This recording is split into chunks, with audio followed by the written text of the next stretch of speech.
we even got. Do you have a spiritual life?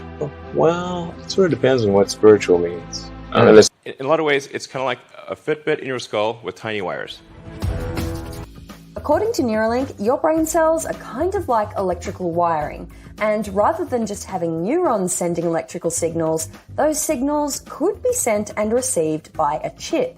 Elon Musk unveiled Neuralink's implantable brain chip, the Link version 0.9. It's a brain-computer interface designed to be implanted directly into the brain by a surgical robot. Same-day surgery without a big incision or general anesthesia.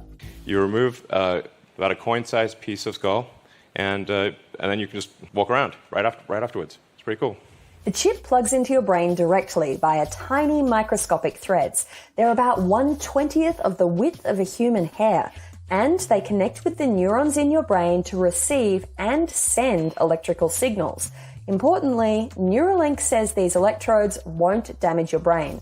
If they're inserted very carefully, so that the robot actually images the brain and makes sure to avoid any veins or arteries so that the electrodes can be inserted with no noticeable damage. You sort of think like if you stab something with a wire, surely it will bleed, but actually at a really small scale, it does not. Has an all-day battery life, wireless charging, and it's designed to wirelessly connect to your phone via Bluetooth with a range of 5 to 10 meters. And the whole thing, the chip, the surgery, the full cyborg experience, will start off expensive, but Musk says it'll hopefully eventually only cost a couple of $1,000s. He wants it to be about as expensive as laser eye surgery. Okay, so there was talk of curing blindness by implanting the link in the visual cortex, treating mental health conditions like depression, anxiety, and addiction, connecting the link to a heads-up display so you could walk around like the Terminator.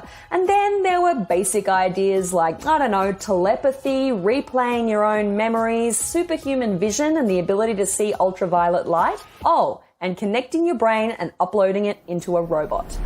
I mean, this is obviously sounding increasingly like a Black Mirror episode. Everything that's encoded in memory, you could upload. You could basically store your memories as a backup and restore the memories. And ultimately, you could potentially download them into a new body or into a robot body. The future is going to be weird.